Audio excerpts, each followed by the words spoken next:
Minha gente, meu boa tarde aí para todos. E para todas também. Hoje nós temos aqui nesse domingo ensolarado, mega responsabilidade dentro da paradireitologia. Isso aqui, essa mega responsabilidade, é mais um processo de reflexão para nós todos aqui que somos dessa comunidade e com trabalho de pesquisa aqui em Foz. É a obrigação ou dever de a pessoa lúcida, intermissivista e responsável responder pelas próprias ações, inclusive autoproexológica, quer dizer, da programação existencial, por ter aurido neoconhecimentos prioritários ou evolutivos extraordinários no curso intermissivo pré-ressomático, sem coagir ou menosprezar as demais consciências sem esse curso intermissivo. Agora, nós falamos as autorresponsabilidades intransferíveis, os limites cosmoéticos da consciência intermissivista, o limite da irreverência sem sardonismo, o limite do extrapolacionismo sem estupro evolutivo, o limite da omissão superavitária, que é a omissuper. Agora, a noção mais ampla das autorresponsabilidades, a recepção feliz sem masoquismo das heterocríticas evolutivas. Agora, a evitação da torre de marfim, do nariz empinado, da crista do orgulho, do tresmalhamento, do ectopismo, e a evitação da transferência da responsabilidade para outrem, a execução das prioridades evolutivas. Nós falamos também aqui na argumentologia sobre que a consciência lúcida intermissivista aqui não é portadora de direitos especiais negados ao homem comum. E ela tem maiores responsabilidades existenciais.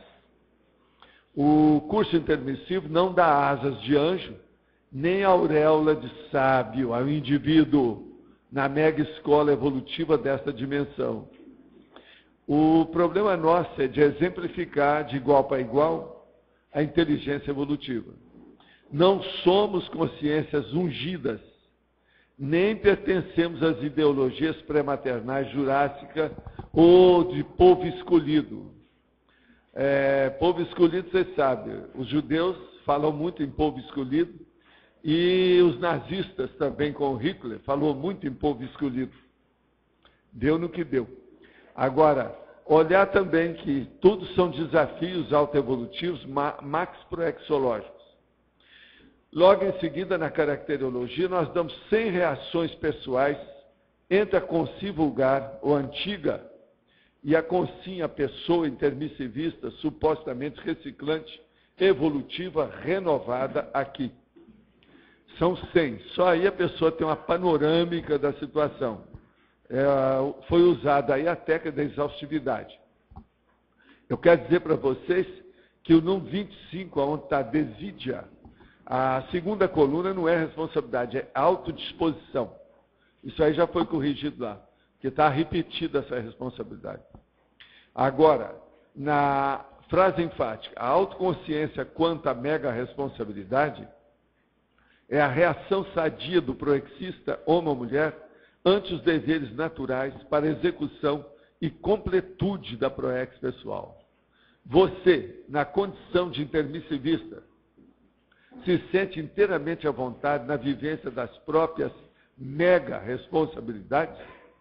A consciência vulgar, antiga, dentro de você, desapareceu há quanto tempo? Isso aí é importante ver essa cronologia. Agora, eu quero dizer para vocês que esse é o verbete 920, ele tem 42 logias e tem 6 máximos. Tem 6 páginas e essa tabela grande de 100 itens. Eu quero dizer para aqueles que estão olhando o processo de máximo, que a tabela de 100 itens é o máximo. E também tem um máximo aqui na argumentologia, na exemplologia. Tem um máximo lá, eu não sei se a Rosa chegou a ver, tá certo? Então é isso, eu estou só falando para clarear mais o assunto. Agora, aproveitando aí, ontem, quando o senhor falou de Apolônio de Tiana, fui fazer uma pesquisa e fiquei fascinada pelo assunto.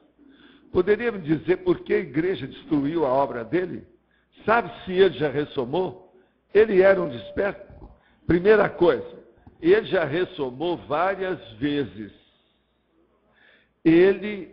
Tudo indica que ele hoje é mais do que desperto, tudo indica. Agora, a igreja destruiu a obra dele porque eles queriam enfatizar a figura do Jesus Cristo. Agora, Jesus Cristo viveu pouco. O Apolônio de Tiana viveu muito tempo, quase 3 vezes a idade dele. E ele é o seguinte, tinha as mesmas energias, tinha desenvolvimento de parapsiquismo, atingia os outros e, do jeito que eles falavam, do jeito que Jesus fez milagre, ele também fazia. Agora, ele era uma personalidade muito séria. Foi por isso que a igreja perseguiu tudo quanto foi papel, documento que havia dele, para sepultar. Por quê? O Apolônio de Tiana é muito superior a Jesus Cristo. Agora, a gente não pode estar falando isso porque não dá para mostrar, porque a igreja destruiu toda a documentação a respeito dele. Mas o que sobrou da história, as pequenas biografias que apareceram, dão uma indicação da realidade do Apolônio de Tiana. De modo que o processo é estudar. Agora, é bom que a pessoa que está interessada procurar na internet e ver as biografias existentes sobre o assunto. Eu acho que há uma possibilidade, uma leve esperança no futuro de algumas pessoas desencavarem alguns documentos sobre o Apolônio de Tiana que estão sepultados por aí afora. O dia que acontecer isso, eles vão ver a realidade dessa personalidade fora de série. Outra aqui. Um animal de estimação que renasceu para auxiliar na proex de uma pessoa em relação a outra, pode adoecer e dessomar diante da recusa do dono em cumprir essa proex? Olha, isso pode sim, devido ao processo da energia do holopensene, a atmosfera, o clima do ambiente. Se é contra o animal, ele tem sensibilidade e quase sempre ele cria problema e ele pode morrer sim. Qual a responsabilidade do dono em relação ao animal? Olha, vamos ver o futuro. O problema, se a pessoa quiser melhorar isso, se ela está arrependida qualquer coisa, é ela cuidar o mais depressa possível de alguma coisa, por exemplo, um canil, um gatil, e fazer assistência aos animais. Isso tudo pode ajudar. Diversos indicadores orientam a consciência intermissivista à vivência da mega responsabilidade. Quais as bases que devem ser analisadas para que a vivência da mega responsabilidade não se torne o famoso complexo de Messias? Primeira coisa, que seja até complexo de Messias, se a pessoa se dedicar e ela aparecer com resultados, isso é relativo. É aquele negócio que eu falo, o povo gosta de combater o outro lado. Por exemplo, muita gente não quer fazer assistência aos outros porque acha que vai arranjar uma interprisão grupo kármica, quer dizer, do grupo karma com aquela pessoa. Isso é desculpa esfarrapada. Muita gente também, às vezes, não quer mostrar sua própria personalidade, numa hora que precisa de um posicionamento, de uma definição, porque ela não quer ser, como eles dizem, poliana. Às vezes é preferível ser poliana assim, do que estar errando, repetindo as mesmas bobagens de sempre, caindo nos mesmos mata-burros. De modo que isso aí é necessário que a pessoa estude um pouco a situação e veja a verdadeira realidade e estabeleça os limites da cosmoética num caso desse. Retornei ao voluntariado conscienciológico depois de 5 anos de afastamento. Em 2 anos começa a minha fase executiva da PROEX. Qual a prioridade para essa fase de término da preparação? A primeira coisa é ver qual é o objetivo da sua vida. Você vai escrever algum livro? Já tem alguma coisa já encaminhada? Você tem laptop? a sua vida está organizada, você tem auto-organização, isso tudo é importante. Agora, ó, sempre é tempo. Lembre-se disso. E a gente pode recuperar tudo. Se você acha que isso é difícil, olha a nossa técnica de mais um ano de vida. Em apenas mais um ano de vida, uma pessoa pode reformular todas as tolices que ela cometeu na vida anterior. Agora, ó, eu quero lembrar a vocês que a entrada do tertuliário, eu pedi para eles só fazer uma abertura. Lá tem agora uma entrada. Então é bom, aqueles que não conhecem o tertuliário, dar um pulo lá, que hoje é domingo, não tem ninguém trabalhando, está tudo aberto. Então é bom ir até lá para ver a construção e dar uma subidinha pelo lado direito, lá numa rampa, chega lá em cima e olha a paisagem lá de cima para vocês verem o que é o tertuliário. Eu estou fazendo essa propaganda aqui porque nós ainda precisamos de muita gente para ajudar o tertuliário. Quem sabe que vocês indo lá vão ficar sensibilizados para acertar a situação que eles estão fazendo lá, o meu Coliseu. Lá eu vou entrar para ser sacrificado. De modo que vocês dão uma olhadela que vale a pena. Vê se tem algum jeito de apertar mais. Tá certo? Agora, outra coisa. Se aí começar a juntar gente e ficar em pé, se não tiver cadeira, o melhor é como aquela minha técnica. Sentem nas mesas, que mesa ainda tem muito aqui empilhado. Tá certo? Agora, ó, para vocês aqui, que principalmente, eu não estou vendo aí o Arlindo, ele não veio hoje? Parece que ele não está aí. Que eu queria falar mais com ele. Que hoje eu estou, como é um domingo, nós estamos falando de mega responsabilidade, eu queria usar a filosofia de caminhão, ou dos caminhoneiros. Então tem uma expressão de caminhoneiro que a gente não pode esquecer aqui. Para vocês serem benignos e, vamos dizer, entender, mexer com o processo da mega fraternidade a partir do processo comigo. Então, isso aí é uma faixa de caminhão para vocês. Antes de ferir meu coração, lembre-se de que você está dentro dele. Eu acho essa o máximo. Mais do que isso, só eu quando fazia poesia há alguns séculos aí para trás. Porque isso aí é alto nível, de alta expressão. Vocês não podem falar. Porque, na realidade, eles estão evitando que a pessoa se suicide.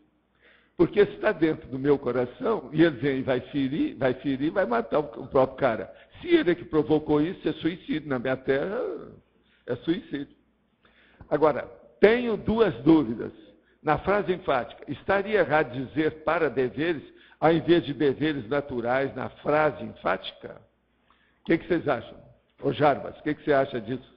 Olha aí. Remissiologia. Seria o caso de incluir o autocompromisso multidimensional na remissiologia? Olha, aí é o caso, ô Rosa, coloca aí. Isso aí é pedido da AMI. Você sabe, a AMI é amiga, né? Além disso, ela é bela, a AMI bela, né? Então, mas olha, o que você acha aí do processo da fase enfática, não? Ô Rosa, você vê se vale a pena incluir, ou ver aí o para dever. Eu acho que deveres naturais é mais amplo, porque pega os deveres físicos e os extrafísicos, tá certo? Os da cosmoética em geral. É melhor esse, né? Então tá. Agora, de modo geral, o que nós temos aqui mais sério para falar é sobre isso. Agora, esse verbete com essas 6 páginas, ele exige mais tempo para a pessoa ponderar, refletir, principalmente nesse processo da consciência vulgar antiga e a consciência intermissivista reciclante. Que aqui, ó, abandono, acolhimento, acobertamento, transparência, afetação, fraternidade, altanaria, altruísmo, altivez, acessibilidade. Enfim, tem aqui uma série de considerações que precisa de ser ponderada com recolhimento íntimo. Mas então, Otto, faz favor, o microfone é seu. Professor, olha só, na tabela, na parte da consciência intermissiva reciclante, o número 1 tem acolhimento e o número 18 acolhimento novamente. Esse também nós já mudamos. Já lá. tinha visto, tá. É por isso que eu falei que responsabilidade também está repetida. É isso também. Depois olha ver se tem mais algum, que isso aí nós já tínhamos alterado lá. Outra, na hominologia, você tem na segunda linha lá, Homo sapiens, está escrito responsus. Não seria responsus? Homo sapiens, deixa eu ver aqui, responsus. Não, é responsus mesmo. Não, porque aqui está sem o S. Responsabilidade. Está sem o S aqui. Hein? Ah, não, isso aí tem pô. Ah, tá. Isso aí lá já tem. Tá. É responsus, tá certo? Olha ver se tem mais. Tá. Isso aí não foi feito revisão. Tá certo? Aí eu queria te perguntar agora. Na elencologia você põe lá o último termo, a personalidade narcisista. Sim. Por quê? A personalidade narcisista, ela pensa demais em si mesma, aumenta a realização das obrigações dela, tudo fantasiado. Você está entendendo? Para exaltar o próprio ego. Então a mega responsabilidade vai para o espaço. Ela entra em órbita. Você está entendendo como é que é? Por isso que é. O narcisista é problemático. Ele pensa demais nele e esquece os outros. E o que é que nós viemos aqui? Nós viemos para pensar mais nos outros que na gente. Tem lógica isso para você? Tem. O problema é esse. Tá. Mais uma questão lá na primeira página. É. Na fatologia, na segunda linha está o limite da irreverência sem sardonismo. Você pode dar uns exemplos disso? Por exemplo, a irreverência. Eu faço aqui muita ideia e muita metáfora, muita gancho e muito exemplo de irreverência. Eu vivo falando isso.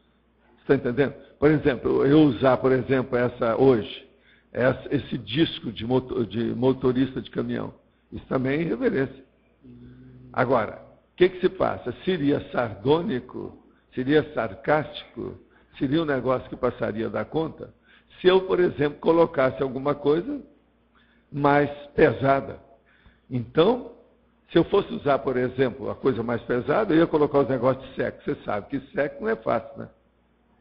O que tem sobre problema de caminhão, sobre sexo, nem filme pornográfico não tem tanto dístico e legenda como eles têm. Isso é negativo. Eu escolhi um, que está entre eles e a gente. Está entendendo? Sabe? Por exemplo, só para mostrar, olha, a minha intenção não é fazer nada de sardonismo nem nada não. Mas, por exemplo, isso é outra frase de caminhão. Eu sou especialista nisso, porque eu examinava muito essas coisas quando eu dirigia. Você está entendendo? Eu mesmo fiz uma listagem. E hoje tem mais de 50 publicações sobre isso, e a internet está cheia. Tem mais de, acho que 15 fontes de frase de caminhão. Mas, por exemplo, o que é o processo do amor e da mulher? Você sabe o que é a frase de caminhão? Unir o útero ao agradável. Não, estou só falando para liquidar com o assunto, para você ter uma ideia do que é. Então, por exemplo, eu podia trazer um monte dessas condições aqui para vocês. Está entendendo? O que eu sei disso não está no gibi, mas cala-te boca. Está entendendo? A gente não vai falar dessas coisas. Agora, o melhor da história. Eles ficam tão aturdidos com o negócio da frase de caminhão, que eu ainda não vi nenhum livro que não fizesse repetição das frases sem querer. Eu vou lendo assim e vou achando, isso está repetido, a página tal com essa página. Todos eles têm repetição. Nós temos muito aqui esse negócio. Só olhar. Agora, você começou a entender o que quer dizer isso? Nesse exemplo que o senhor deu, então, já seria o sardonismo, o sarcasmo. Já seria uma coisa também meio um pouco pornográfico, já de baixo calão, até um certo ponto. Outra coisa, você não pode falar isso em qualquer recinto, fica ruim se tem criança ou qualquer coisa que a pessoa não vai entender bem. Muito embora aí até criança vai ter dificuldade para entender isso. Agora, a frase de caminhão, tecnicamente, muitas delas são usadas a partir de provérbios. Então, há uma alteridade do provérbio, alteração do provérbio. E fica assim, essa aí, por exemplo, é unir o útil ao agradável, você sabe. Então, isso aqui é o negócio sério. Para a pessoa que é sarcástica, que faz muito escárnio, como é que ela pode maneirar? A primeira coisa é calar a boca, né? É aquilo que nós chamamos o laringo-chakra desvairado. Tem que sossegar o laringo-chakra da pessoa, senão não vai. Agora, ó, o sarcasmo, ele pode chegar a um nível que piora tudo. Então a pessoa começa a fazer careta negativa, para acompanhar o gesto, um gesto. Você está entendendo? Aquilo vai piorando cada vez mais. Agora, a reverência não. A reverência, desde que você saiba fazer que ela fique até cômica, ou uma anedota social, uma anedota de salão, aí está tudo bem.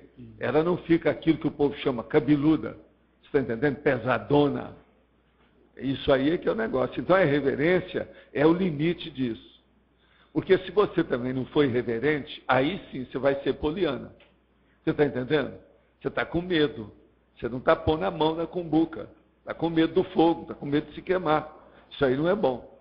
Então, a irreverência a gente mostra a disposição do seu posicionamento técnico, da sua opinião, que é o processo vamos dizer assim, aquele princípio pessoal que a pessoa está expondo.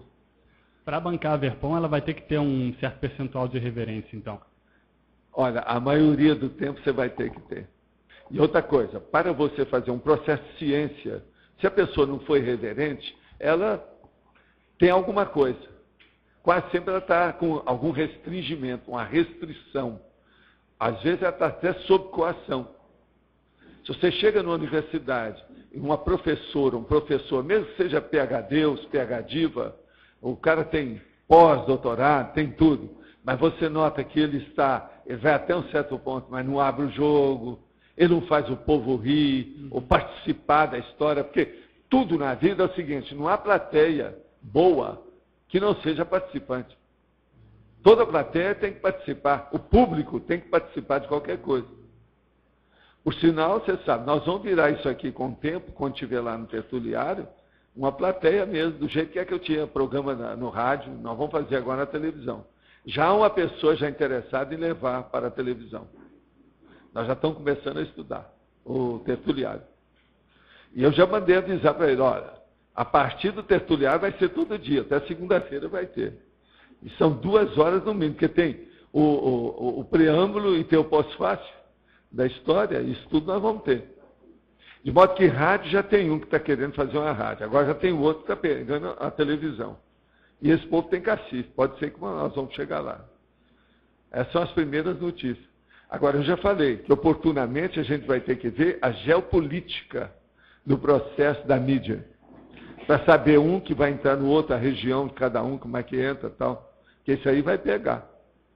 Dentro do processo da geopolítica não tem jeito, é o que o governo faz, para distribuição de canais, esse negócio todo. O nosso programa também é capaz de dar isso, eu acho. Eu acho, pelo total de acessos que nós temos à tertúlia atualmente, o programa está mais de 500 diários, e a gente está só começando, ainda tem umas certas falhas, o negócio ainda não está de veterano, de profissional muito grande ainda, tem que esperar. Agora, quando nós tivermos com isso tudo funcionando, como é que vai ser? E a turma tudo na poltrona, que puxa, pode escrever, a briga vai ser mais acirrada. A luta. Você está entendendo? Quando a gente está aqui, a sua psicosfera vai mais ou menos aonde? Ela engloba a pessoa que está aqui? Não, calma. Só vai quando a gente precisa. Mas quase sempre pega isso tudo aqui. Você sente a energia aí? Claro. Pois é. Porque, devido ao problema aqui, ó, é acoplamento áurico. Lembre-se do acoplamento áurico. Ó, meu dedo do seu nariz. Acoplamento áurico. Aqui é perfeito para isso. Tá certo? Então, Roberto. Primeiro, a questão de repetição, o número 8, não sei se você já viu. Sim. Da tabela, né? Fala lá para a Rosa anotar para mim. 8:45. O que tem? Modéstia. Tá repetido também? Que o- alguns aí nós colocamos repetido para depois mudar. Tá. Qualquer coisa você dá um palpite que vai mudar. 22 e 48. Cortesia. Também. Por isso que eu falei em um deles e falei o que já tinha mudado, só para mostrar que aí tem vários. Agora, faz a pessoa pensar. Uma outra coisa, parece que não tem nenhum repetido na primeira coluna, é só na segunda. É de propósito. Agora, queria que você comentasse aqui sobre fatologia, segunda linha, final da segunda linha, a questão do limite do extrapolacionismo sem estupro evolutivo. O que é que pesa mais nesse sentido aí? O que pesa mais é aquele momento evolutivo dentro da psicosfera da pessoa, ou do holopensene dela. Então, isso aí que pesa, porque é necessário você ver o seguinte, os amparadores veem muito isso. Por exemplo, eles vão falar para você repercute em quem? Essa pergunta é terrível. Então, eles querem saber, quando bate em você, isso vai dar estilhaço em diversas direções. Você de ver a quem isso vai atingir ou vai comunicar. O estupro evolutivo, então, não é visto apenas pela pessoa, mas pelas consequências, as derivações, os efeitos daquilo. Qual é o problema que vai dar ali? Aquele desenvolvimento. Entendeu? A multiplicação dos fatos. É isso que eles olham o extrapolacionismo. Agora, veja, tem gente que às vezes vem falar comigo que desejaria ter, porque teve uma experiência muito forte, mas fala assim, Valdo, por que é que não fizeram mais isso? Aí eu explico, olha, porque isso aí deve estar atingindo outras pessoas. A gente vai analisar, a pessoa vê perfeitamente que é. Que aquilo poderia atingir, sim. Você sabe, ninguém vive sozinho. E o processo do grupo karma, ele é muito forte. Não é só da família nuclear.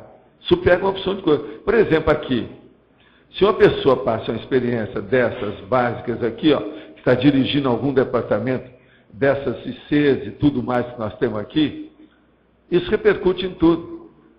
Hoje, com essas 75 empresas que nós temos aqui, você já pensou o tanto de gente que não está nisso? Tem 538 pessoas que vieram para cá. Mas, por exemplo, nós ainda não fizemos um levantamento de quantas pessoas de Foz estão trabalhando conosco hoje. Roberto, você não acha que é muita gente? Já teve gente que já veio me falar que já tem o dobro disso. Você está entendendo? É mais de 500 pessoas que tem aí, só daqui. E eu penso que é também. Pelo total que tem. E eu estou dizendo o seguinte, eu não estou falando só de vínculo empregatício, não. Eu estou falando também de vínculo consciencial de iguaçuenses. Tem muita gente aqui. Eu tenho um monte de amigos aqui que têm me ajudado assim. De modo, outra coisa, nós recebemos gente aqui dessas cidadezinhas e todas aqui, around, quer dizer, em torno de Foz e da Triflon. A gente recebe gente aqui, igual o problema da Cecília, que vem lá, toda semana ela está aqui. De diversas cidades dessas, né, a turma vem para cá. Então, isso tudo a gente tem que ver a repercussão que acontece com a pessoa. Atualmente eu estou vendo a repercussão, não é através de gente, não. Eu estou vendo através dos animais domésticos. A gente está sabendo, sabe o cachorro do fulano e dá o nome dele. Sabe a gata da fulana e dá o nome. Esse negócio de gata da fulana é um problema. Falar a gata da vizinha, esse negócio está chamando ela de gata. Mas o problema todo é o seguinte. Às vezes, uma coisa dessa, todo mundo repercute, já está todo mundo sabendo. Entendeu?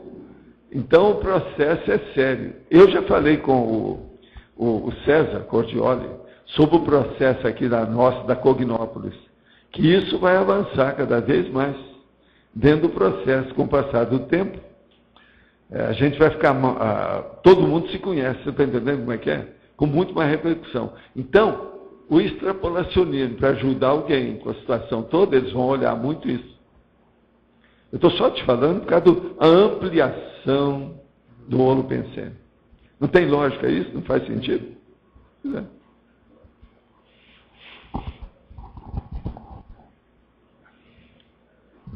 Então, Maria. Professor Valdo, aqui na página 3, quando você vai fazer o detalhismo do item neossinapsologia, você fala das neossinapses e das neoverpons. Sim.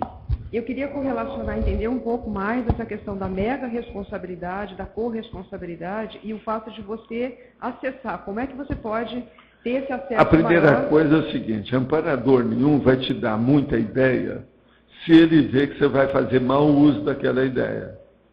Então, o processo das neoverpons é um problema, antes de mais nada, de responsabilidade de quem é o receptáculo. E outra coisa, eles podem ver isso de que modo? A primeira coisa que eles vão ver é aquilo que eu chamo de conceptáculo. Você sabe o que é o conceptáculo? Conceptáculo, na verdade, é que seria, de fato, o embasamento ou o útero do receptáculo. Você está entendendo? Então, seria a base para receber o processo. Eles examinam muito isso, que através dessa base é que eles podem ver o resto. Porque você sabe, uma base que esteja mal assistida por assediador ou qualquer coisa, eles não vão entrar num processo de mexer em mega-verpon muito grande, que às vezes não tem ambiente para isso.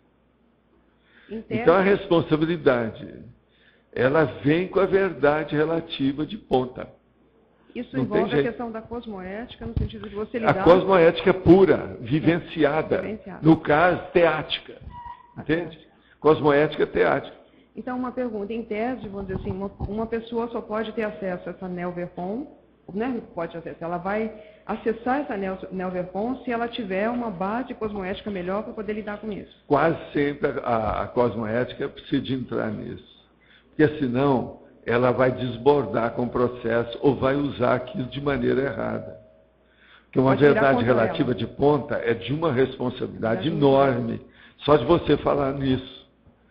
Primeira coisa, você tem que ter autoridade moral, ética, para expor um processo desse, sem que o revertério venha contra você, muito forte. Tem que haver um retorno, que não precisa ser positivo, mas ele tem que ter um retorno pelo menos equilibrado, taco a taco, kits. Você entendeu isso?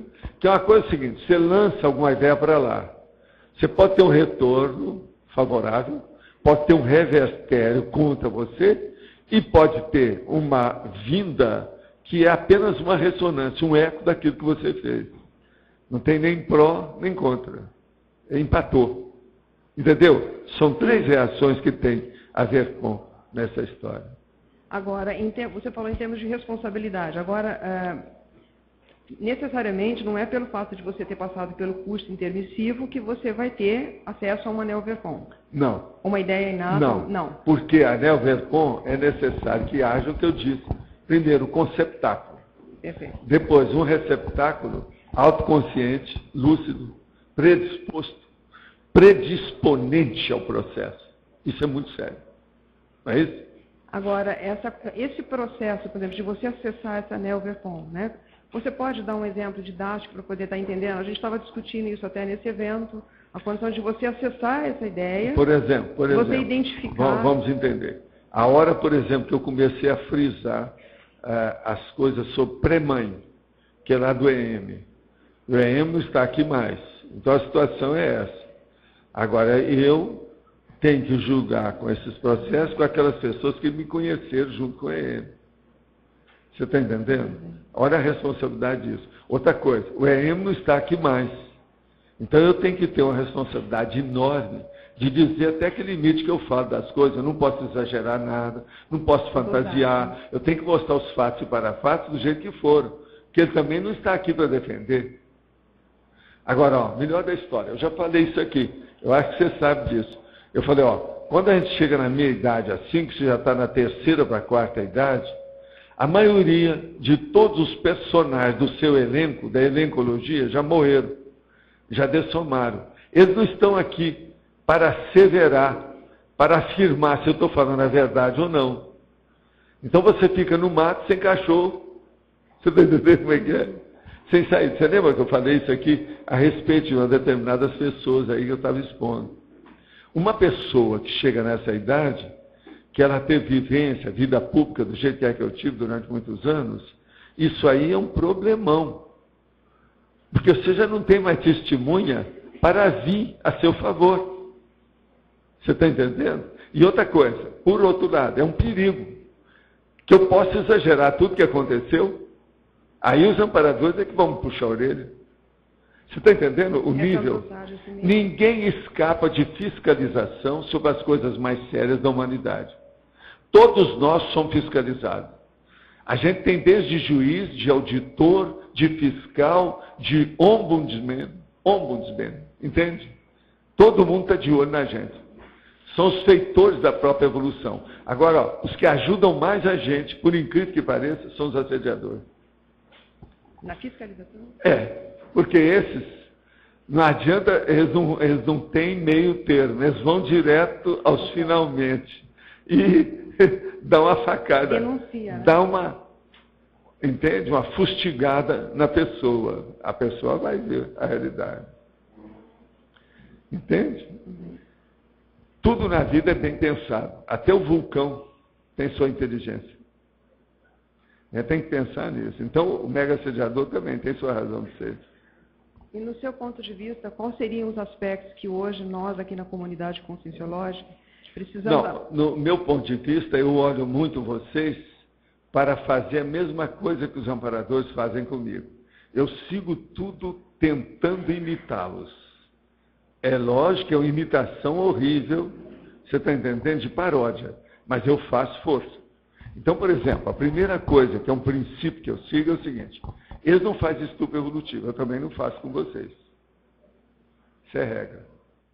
Agora, por exemplo, esse estupro, às vezes é coisa simples. Não é uma coisa tão séria, tão brava, não é nada disso, mas a gente não entra lá. Eu já disse aqui, por exemplo, uma das coisas que eu tenho falado aqui muito é o seguinte: qual que é uma das necessidades maiores da CCCCI? É o quê? Cosvisão e higiene consciencial. Agora veja, isso aí me limita a falar certos assuntos aqui. Eu, esse ano, por exemplo, eu estou abrindo mais o jogo, uma opção de situações, etc. tal. Mas agora eu vou começar a entrar com mais detalhes. Hoje, por exemplo, eu escrevi um verbete que é para percepto. Só isso. A palavra percepto tem dicionário. Talvez muitos de vocês nunca ouviram falar nisso. Agora eu vou falar de para percepto. O que seria o para percepto? Agora veja, eu também sou limitado nisso. Eu tenho tanta coisa para falar sobre isso, não posso. Agora, o que é o para percepto? Percepto é o conteúdo da sua percepção. A primeira vez que eu falei em conteúdo de fenômeno, criou um problemão danado lá no Instituto. Ninguém entendia o que era isso. Agora, o nome que eu já usava era percepto. Mas eu não falo.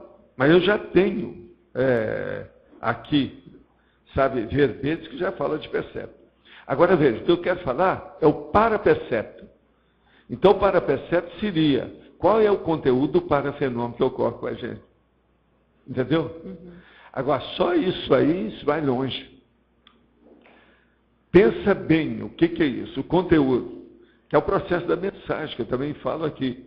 Que uma coisa é a moldura, outra coisa é a mensagem. Você falou há um tempo, a questão da cosmoética, numa das tertúlias, que a importância de a gente poder estar cada vez mais melhorando a nossa cosmoética em tudo. Agora, em relação à condição da Neo-Verpon, isso é um ponto que impacta, por exemplo, a gente desenvolver muitas Neo-Verpons que possam surgir, porque a gente vai ter que chancelar isso moralmente. Veja, você pode perguntar para mim assim, como é que eu sei os limites que eu devo fazer? A primeira medida que eu tenho, isso é orientação aí das coisas do enumerador, é o seguinte: é a hora que eu falo anel verpon e todo mundo entendeu do outro jeito. Eles não chegaram aí no fundo do percepto. Você está entendendo? Não viram o conteúdo daquilo que eu disse. Então o meaning ficou pobre. A acepção não chegou lá. Não deu para chegar na riqueza da expressão ou da ideia, você está entendendo? Daquele bloco de cognição. A pessoa não chegou. Então eu vejo, aí já é um limite, eu tenho que esperar mais um pouco.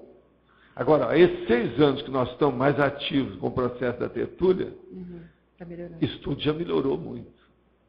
O que eu falo aqui hoje já está muito superior até o curso avançado que eu dava. Quantos anos eu dei? Foi mais de 10 anos que eu dei esse curso avançado. Com várias aulas. Então, o que eu estou falando aqui hoje é muito mais avançado. Por quê? Hoje eu já tenho público. Antes não havia. Eu criei a massa crítica. A massa. Não é massa de manobra, não. Isso aqui é massa crítica. Massa de manobra seria eu manipular vocês. Eu não faço isso. Agora, é uma massa crítica por quê?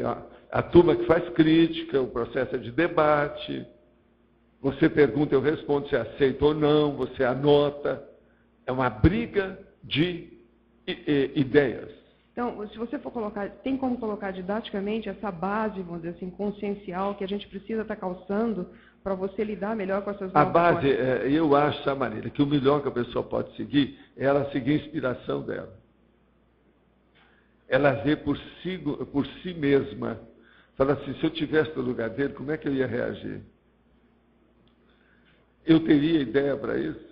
Agora, veja, ela não pode fazer isso com uma pessoa que seja do nível mais inferior. Ela tem que fazer no nível médio. Não pode ser nem no alto, nem no baixo, no nível médio. O que eu ligo aqui, ó, que mexo mais aqui, tudo é com pessoas de nível médio, em matéria de cognição. Porque eu estou lembrando, por exemplo, o nosso grupo é um grupo heterogêneo, em termos de formação cultural, de experiência, procedência, tudo.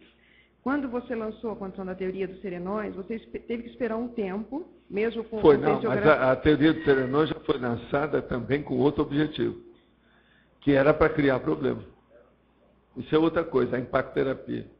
Foi por isso que eu fui defender, a primeira que eles pediram para defender lá na Unicamp, em 87.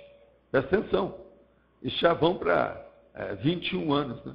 Foi 87. Foi justamente a teoria do Homo sapiens sereníssimos. Agora, ó, tem coisas aí, só para você ter uma ideia. Você vai observar que das primeiras tertúlias que nós fizemos aqui, eu comecei a trazer processo de abordagem. Você lembra? Só de abordagem parece que tem no livro lá umas 3 ou 4 tipos. Observa. Depois você olha lá os tipos de abordagem que tem. E veja como é que elas são diferentes umas das outras. Mas tudo é abordagem. Ali a intenção é justamente o processo didático. Está preparando o campo para chegar nesse nível que nós estamos falando aqui hoje. Hoje eu já não preciso estar falando tanto em abordagem, o povo já está entendendo bem como é que faz. Então, assim, quando a gente propõe uma NeoVerpom, é importante essa condição da massa crítica, de você preparar as pessoas para... Senão, fica aquele processo meu, que eu perdi meu tempo com o processo da Tenência e da Invex. Esperei 2 gerações para poder falar nisso abertamente. Eu sondei. Essa sondagem chama balão de ensaio. Por sinal, eu já trouxe também o balão de ensaio. Logo depois das abordagens, eu trouxe o balão de ensaio.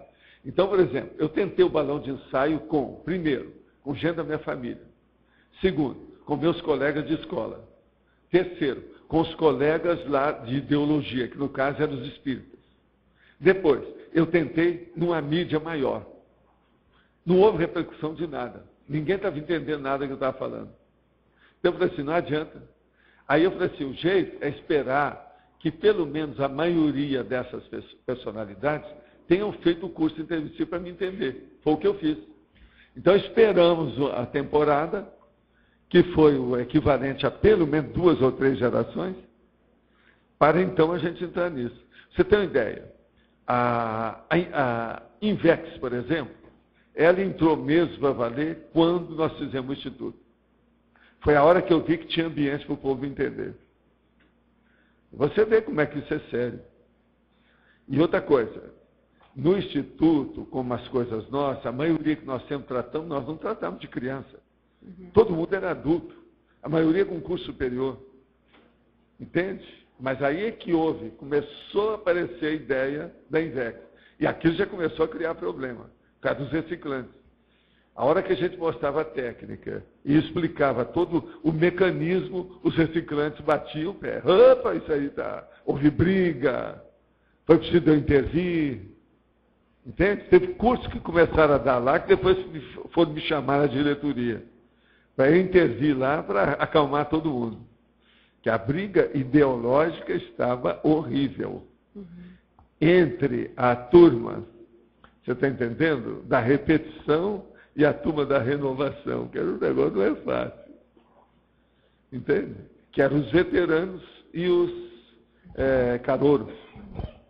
Você está começando a entender, né? Então, veja, a NeoVerpom, ela tem um preço. Além disso tudo que nós falamos, que é um processo técnico, administrativo da ideia, existe um preço terrível. Você está entendendo? Que é o processo ideológico propriamente dito. Que é muita gente que vai combater você, vai dar o contra, porque aquilo fere a pessoa, fica danada da vida. Você já deve ter visto as reações que tem aqui.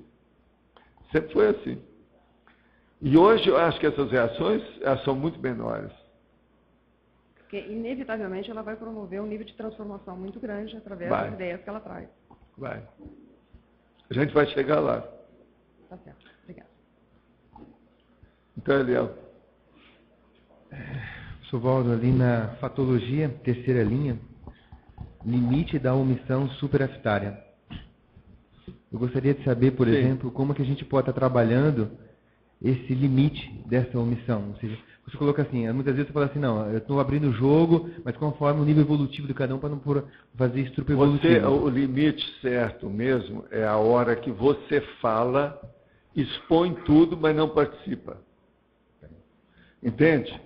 Então, veja, você tem que se omitir daquilo. Então, você chega lá e fala, ó, não vou participar por causa disso. E se coloca também no mesmo nível de responsabilidade da outra pessoa, ou da outra instituição, ou do outro grupo de ideias. Entende? Então, com isso, você defasa. Agora, a verdadeira omissão superavitária, aquela que você topa a parada, explicita tudo e liquida com todo mundo, não quer nem saber. O processo é seu. Para você não ser cúmplice. Tá. Agora, o problema todo é ver o acompliciamento. Entende? Você não pode ser cúmplice nem porque deixou de fazer e não pode ser cúmplice nem porque pelo que você fez.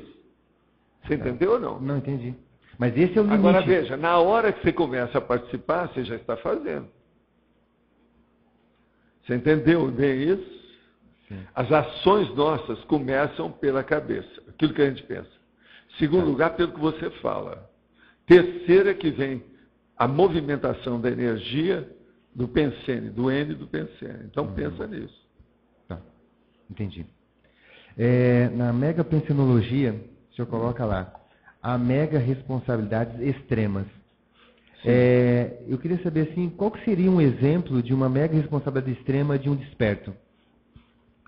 Do desperto, às vezes, é um processo dele ter que movimentar um pugilo de consciência. Pugilo, no caso, seria uma turma, um grupo, uma equipe.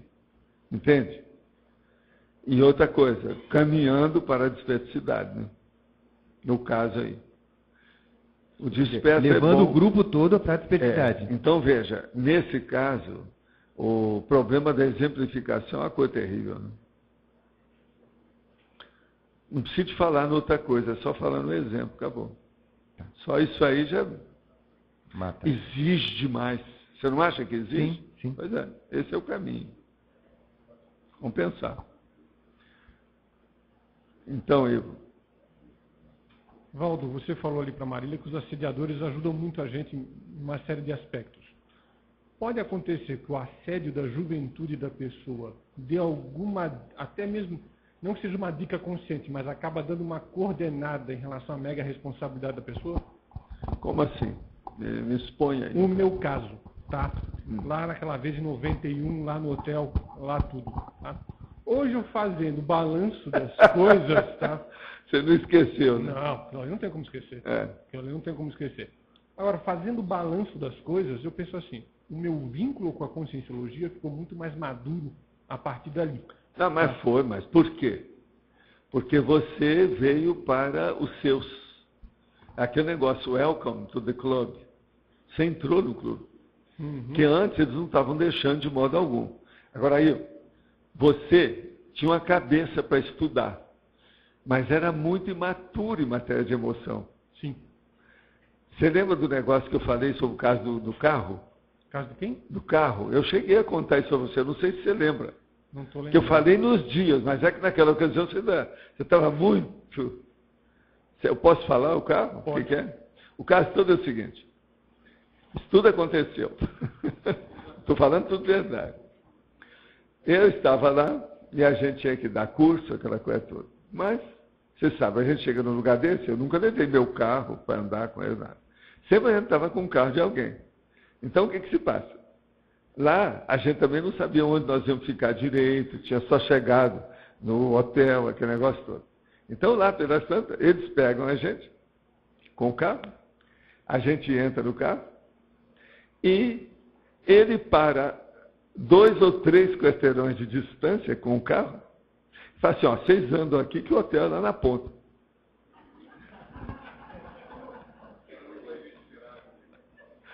Agora, eu não pude falar para eles, canela de carro não tem reumatismo. Não tinha ambiente para aquilo. Agora, veja, não tinha motivo, eles não tinham nenhum compromisso, não tinha nada. Só para ficar fácil, porque eu acho que tinha que dar a volta, sei lá o quê. Agora, veja, quem deu a volta fomos nós. Você lembra disso? Não estou lembrado. Pois então, vocês não lembram. Não estou lembrado. Que eu comecei a rir, falei com as coisas, algumas pessoas entenderam o negócio. Agora, veja, era um processo de eficiência muito grande de vocês, que queria tudo arrumado. Os processos lá eram difíceis, que a coisa estava caminhando.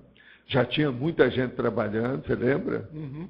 Eu lembro que de uma das noites que nós fizemos lá uma reunião administrativa, tinha 34 pessoas na listagem trabalhando com função. Não era fácil. Agora, depois as mulheres se revoltaram contra o César, houve uma revolta do feminismo e colocaram uma listagem na parede, a hora que eu cheguei, fizeram um abaixo-assinado, e eu morrendo de rir. Falei assim, César, você está mexendo com a pior coisa que tem, que é o feminismo. Feminismo é uma coisa, feminismo é outra. Feminismo é o seguinte, é aquele negócio que perguntaram. Vem cá, como é que essa pessoa foi para a varatosfera? Eu falei assim, foi a mãe que deixou. Mas por que a mãe? Não foi a mãe que deu a vida para o cara? Depois ele não foi para lá? Ela agora tem que ir lá e tirar o cara da varatosfera. Então é o processo do feminismo. Você está entendendo? É o problema da mulher. Agora, lá era demais. Eles fizeram uma frente ampla feminina e pediram a cabeça do César. O negócio é verdade. O César está aí, não? Tá, pois é. Foi a verdade? E era um monte de gente. Agora, muitas dessas pessoas hoje estão maduras, todos eles amadureceram, elas também estão num nível melhor. Então, você tem que lembrar, é o processo da juventude, da mocidade. Por exemplo, eu sou preocupado com essas coisas, você sabe.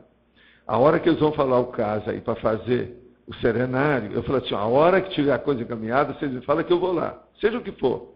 Passei lá 2 horas com eles e vi as coisas, onde é que era, como é que é, de que modo. E depois ainda pedi ainda o Chataloff para ir lá, para ver mais, apurar o processo de segurança da área. Por quê? É muita gente jovem, uma terra enorme. Já pensou, você pegasse do jeito que era na época do feudalismo, você chega e dá um reino para o cara lá, que é o feudo dele, e leva um menino de 15 anos para dirigir aquilo sozinho. Não dá, né? Não dá na cabeça. Você está entendendo? O caso aí está desse jeito. Então a turma hoje já está bem em cima do lance. Agora lá vale a pena. É uma beleza, o ambiente, as coisas que eles vão fazer. Vai ficar o máximo aquilo ali. Seguindo os planos que eles estão, vai ficar o máximo. Muito bom. Eu vou mandar muita gente para lá. Qualquer coisa o cara vai chegar aqui, olha, ele disse, você está com a cara de serenário. Entende? Vamos dar um jeito de ir até lá. Você entendeu mais ou menos até aí a situação? Entendi. Só mais uma pergunta. O visual dos amparadores na TENEPS, eles podem indicar alguma coisa da mega responsabilidade da pessoa com determinado grupo de consciência? Pode sim, devido ao problema que às vezes, por exemplo, se ele começar a aparecer com muitos auxiliares e colegas, companheiros, deve ter mais coisa séria. Está entendendo? Tem que olhar isso. Agora, veja, a hora que o tenepsista começa a trabalhar muitas horas por dia, toda hora, então ele fica mais na eventualidade da necessidade, ele já não tem só horário fixo, mas ele trabalha assim, a coisa muda de figura. E outra coisa, você começa a ver as coisas e perceber tudo com antecedência. Essa noite, por exemplo, eu trabalhei com um caso e já sabia o que ia acontecer.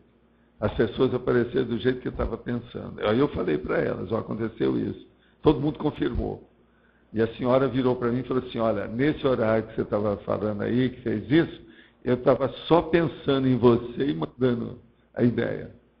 Você está entendendo como é que ficou? Então, ó, já está tudo interligado. A hora que uma pessoa que está sendo assistida já tem essa ligação tão profunda, íncita, de empatia, de afinidade com a situação, sendo que é uma pessoa que não tem vivência comigo nem nada, isso mostra que a assistência está enorme. Entende? Esse caso de hoje, por exemplo, é impressionante. Eu não vou falar porque tem gente aí e tal, a situação toda assim. Mas o negócio é impressionante. A pessoa sabe que é impressionante. Entende? Obrigado.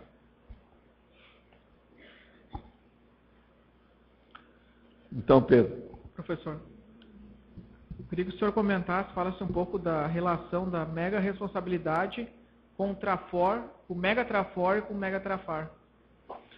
O caso todo é o seguinte, quando a pessoa ela tem mais lucidez do que ela vai fazer, ela já começa a combater os trafares dela através dos trafores que ela já dispõe.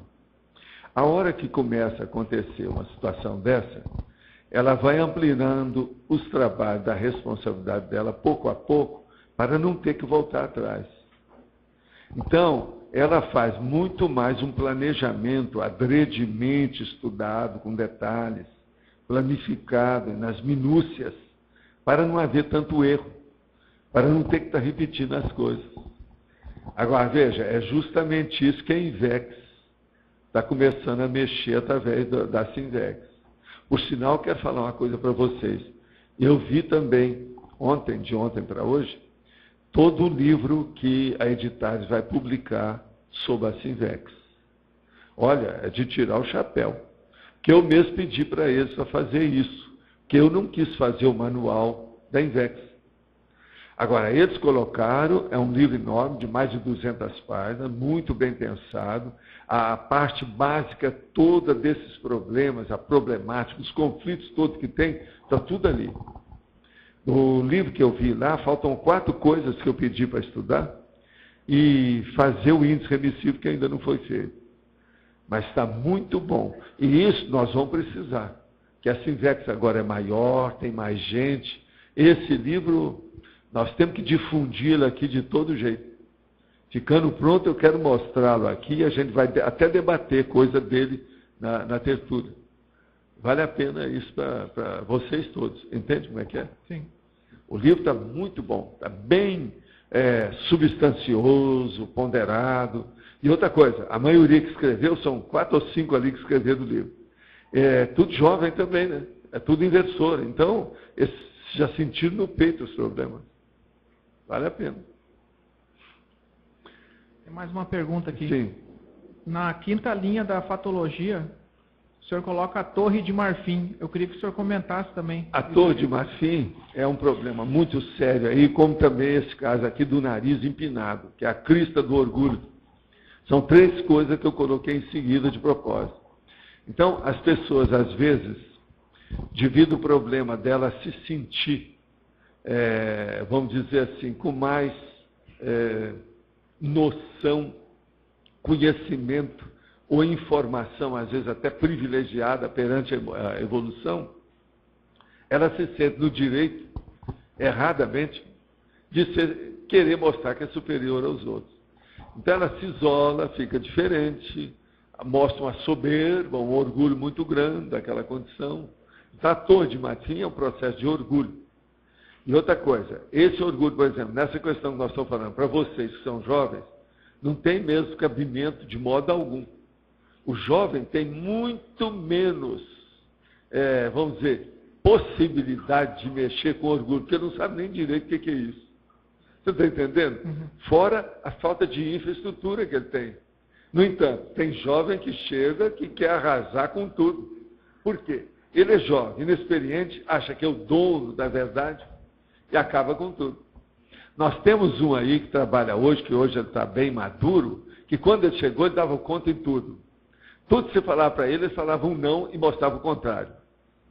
Então a gente já falava já de propósito para ver como é que era. Agora veja, ele queria se afirmar.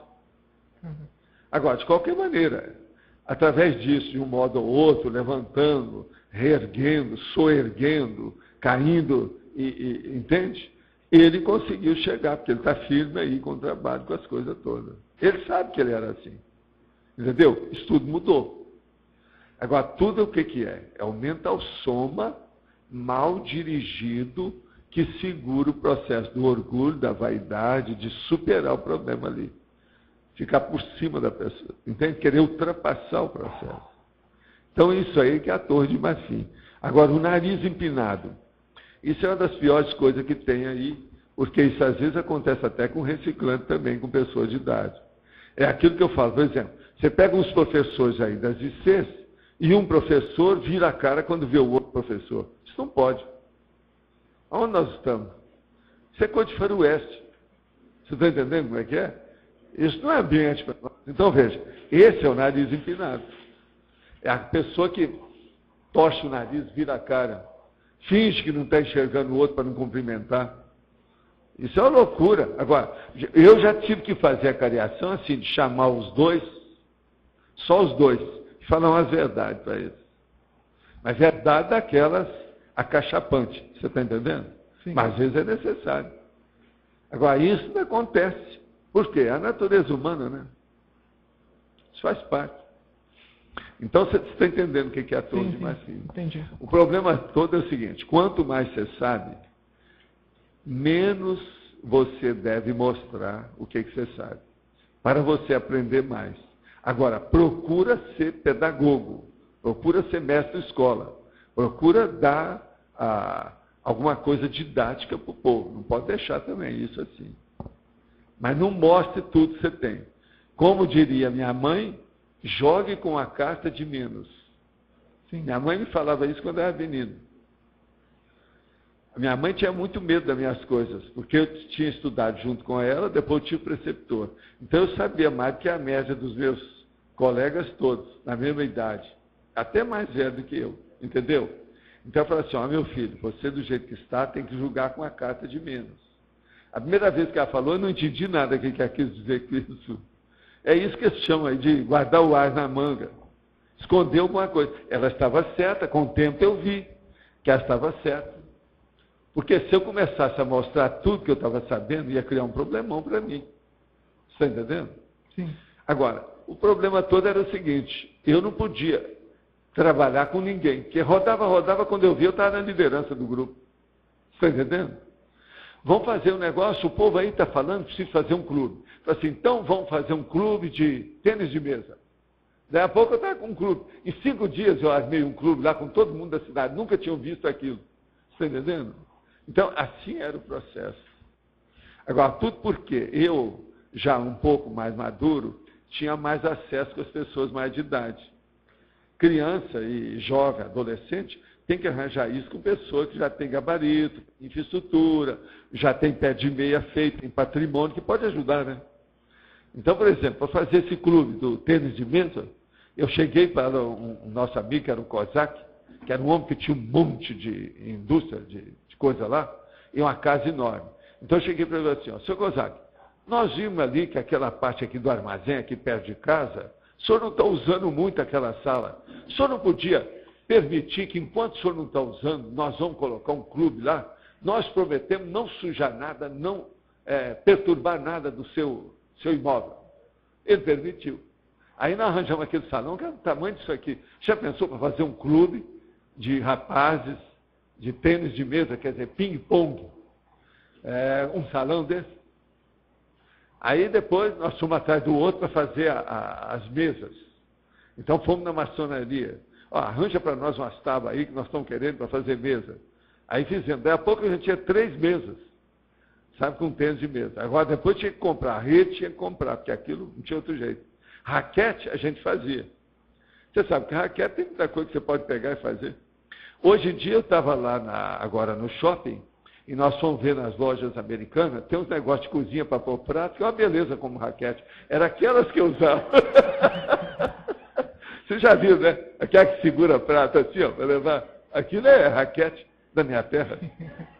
Eles aprenderam lá em casa. Deve ter sido. Você entendeu, né? Como é que é a situação? Então, isso tudo A gente tem que ter jogo de cintura e ter organização para, sabe, fazer a miscigenação, a mistura do processo.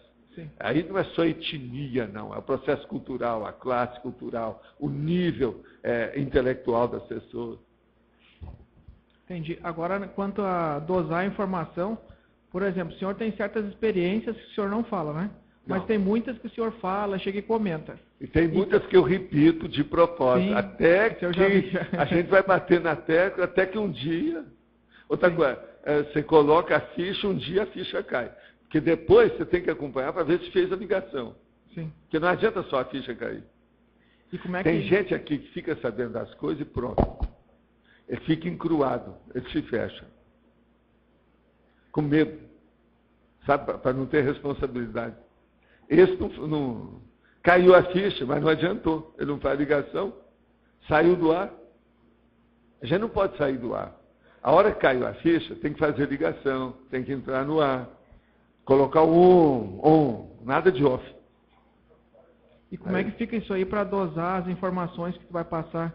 Porque tem relações com o estupro evolutivo, com as outras pessoas. Às vezes está passando uma informação, mas a pessoa está se sentindo ofendida com aquela informação, por a tua condição, tudo, às vezes de idade. Pois é, mas agora aí tem que ser o modo de você falar. E esse modo de falar é aquilo que eu estava falando aí antes. É se diver sempre, Pedro, porque você nunca está falando só com uma pessoa. Tem sempre outras que aquilo vai ter repercussão e tem o processo das testemunhas extrafísicas que estão de olho nisso. Então você sempre tem que olhar que o seu contexto, ele é sempre composto, ele é plural, ele é complexo, não é simples. Não existe contexto simples para nós. Quem mexe com conscienciologia, é bom vocês saberem, todo mundo aí, esse princípio. Não tem nada simplão ou que seja uma coisa super fechada. Quem quiser guardar segredo é tolice. Um segredo que seja muito sério, um processo moral que pode ofender as pessoas, cuidado com isso. Então, o ideal é não tocar nesse assunto, deixa para lá, não leva para ninguém, porque senão não vai. Isso é aquele negócio. Nós todos devemos o seguinte, se o negócio é segredo, não fala para mim. Eu não quero saber nada que seja segredo. Nós estamos vivendo uma época da glasnost, da transparência. Né? Falar tudo, explicitar a realidade, não esconder nada. É isso? Entendi. Obrigado, senhor. Tá.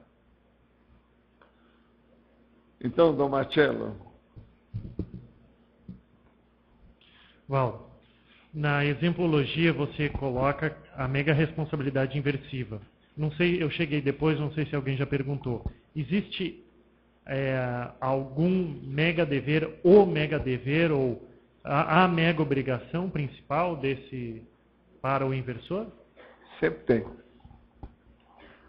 Só de nascer e admitir que ele é inversor já é uma responsabilidade. Ele já tem limites cosmoéticos para poder agir.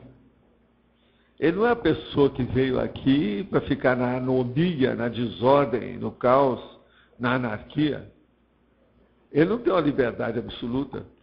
Ele já sabe que ele tem uma interdependência para viver. Isso muda tudo. Que a das maiores tolices que tem uma pessoa que quer ter uma liberdade absoluta. Isso não existe. Agora, uma pessoa que já sabe o que é interdependência, uma liberdade dentro da interdependência, ela é muito mais feliz, ela é muito mais autoconsciente, ela vai acertar muito mais, ela é muito mais equilibrada, ela vai se sentir muito mais articulada perante a vida, dentro da sociedade que é patológica. Outra questão.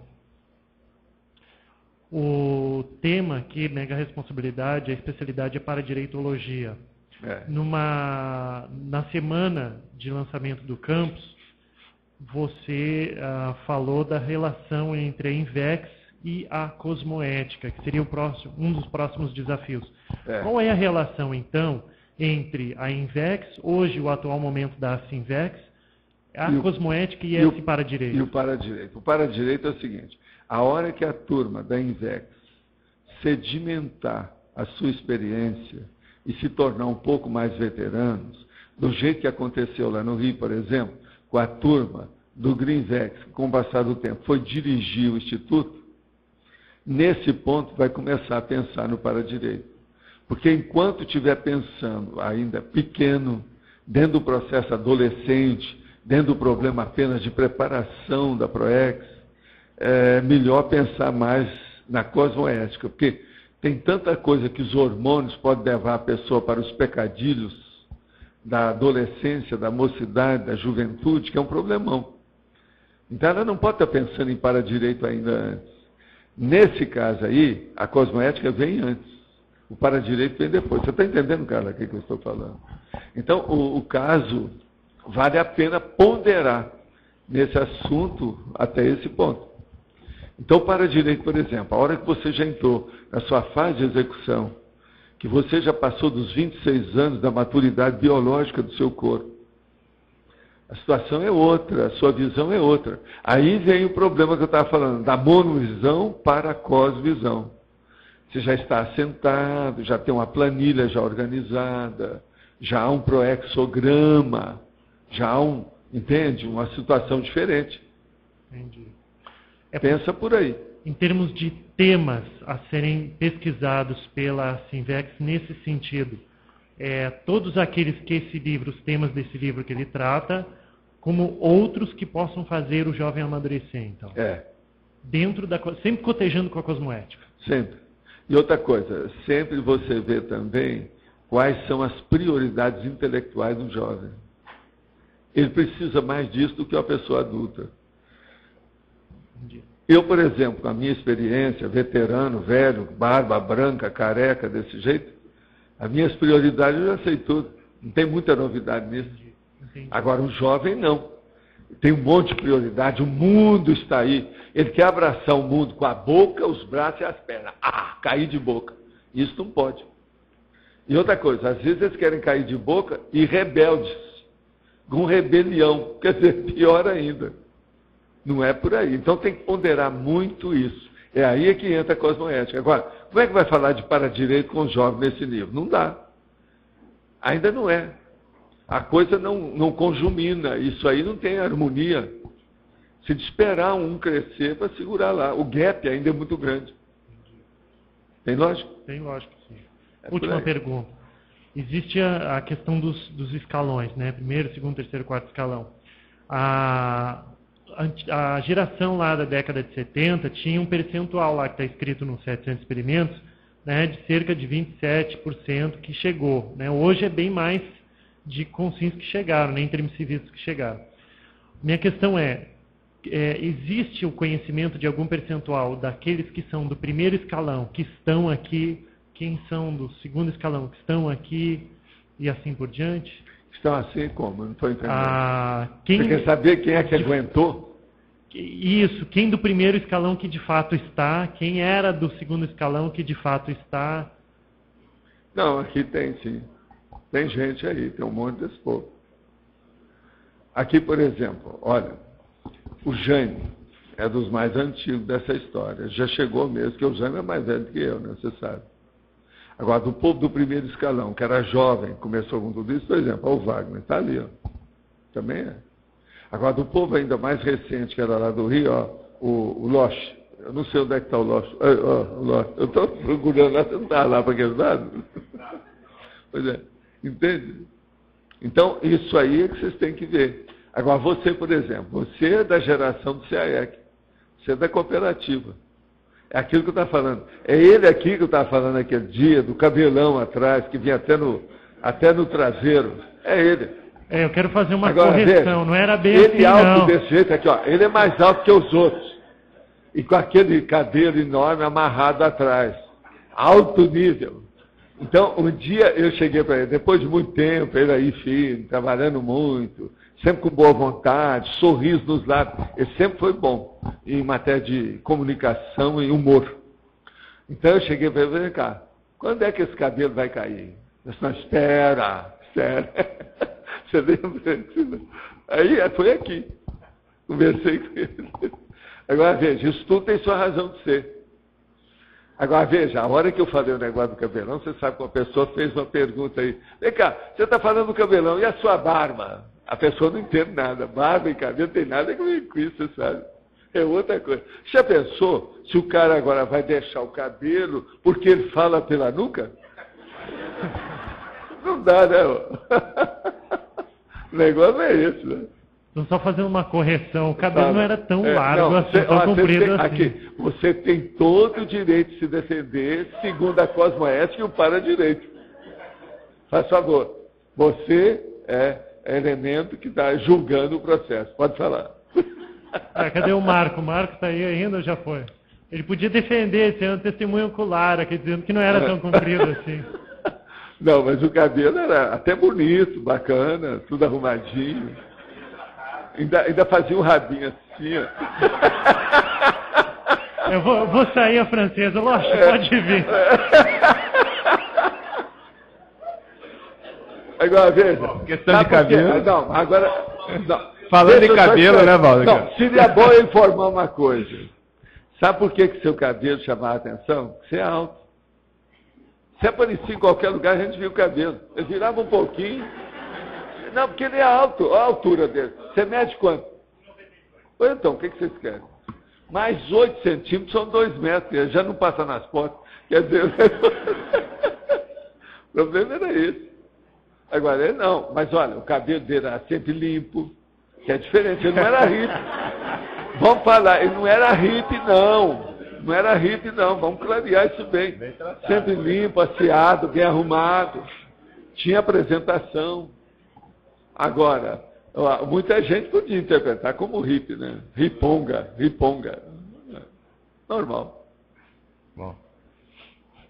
Valdo, duas questões. A primeira é, como a pessoa sabe se está cumprindo a mega responsabilidade? Qual que são os indicadores? É aquela velha história que eu já respondi aqui umas 10 perguntas desse jeito e a resposta é a mesma. O saldo do trabalho dela. Como é que está sendo? Está sendo produtivo? Quais os efeitos que tem nisso? Há, por exemplo, assim, uma visão que está havendo encaminhamento do trabalho?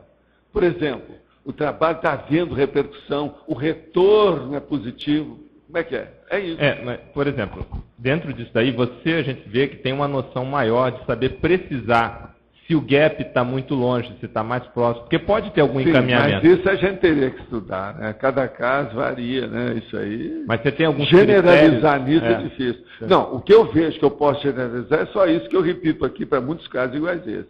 É ver o rendimento. Porque... Se o rendimento é positivo, mostra que a pessoa está dentro do processo da mega responsabilidade dela sim.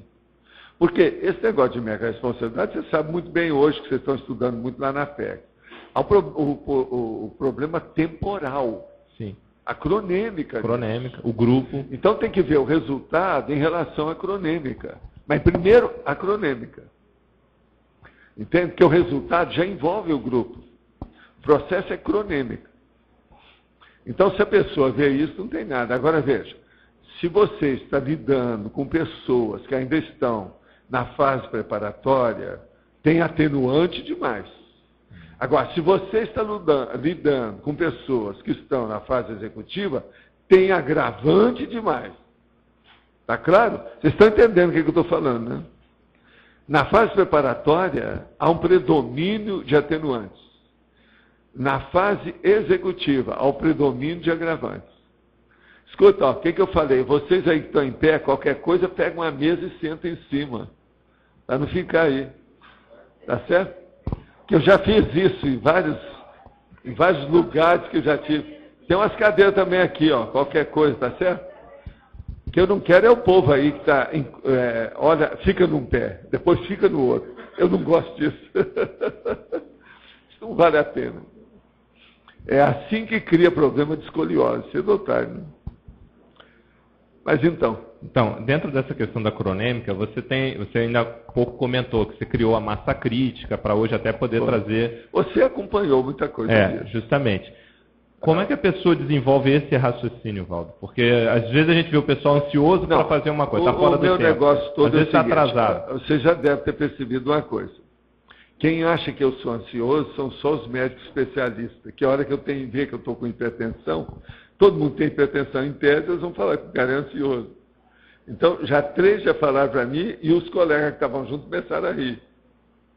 Porque nós já provamos isso. Eu sou ansioso, na minha idade. Agora, o que se passa? Eu procuro ser eficaz. Isso é outra coisa. E outra coisa, eu sou também detalhista, eu não sou perfeccionista. Outra coisa, eu busco exaustividade. Então, é por aí que você tem que caminhar. São essas técnicas básicas, fundamentais, que a gente usa, que eu repito por todo lado. Se a pessoa chegar com isso, ela vai tirar proveito e vai ter uma visão de conjunto mais clara, mais óbvia. Então, assim, dentro da sua experiência, hoje você avaliaria o saldo da CCCI em que nível? Pegando principalmente as despesas. Não, eu acho que nós estamos assim, dentro daquilo que a gente prescreveu, principalmente quando nós passamos aí o problema do CAEC para a associação, que é o que desencadeou, foi quando eu falei que tudo agora, o Redcora ia mudar de lugar, a base, a matriz, seria outra. Eu acho que nós estamos na base aí de uns 90% daquilo que era. 90%? Por exemplo, uma das coisas que eu vejo que está furado foi aquilo que no filme que o Hernandes arranjou, estava mostrando lá, que era o problema da pessoa entrar na holoteca e sair diferente na outra porta. Isso nós não conseguimos fazer. Que é a holoteca 2, talvez. Que é a holoteca 2, que já era o plano. Outra coisa, há quanto tempo, quantos anos nós não temos aquele plano ali todo feito lá, chanfrado, o chão, a situação toda, e nós não mexemos com isso. Esse aí é o atraso maior que nós temos de todos os planos que a gente fez. Se você for olhar aquele meu filme lá de 95, 96 do Rio, o que falta lá, que eu falei, só falta isso. Só falta isso. Coisa mais séria. Agora, veja, tem outras coisas também que já compensaram isso. Que entraram que não. Por exemplo, o que é que compensou? Eu consegui fazer alguns dos livros que eu estava querendo, que eu tinha mais tempo para fazer isso. Eu fiz em menos tempo. Por quê? A holoteca me permitiu isso e o Holocico também, com todos vocês que vieram para cá.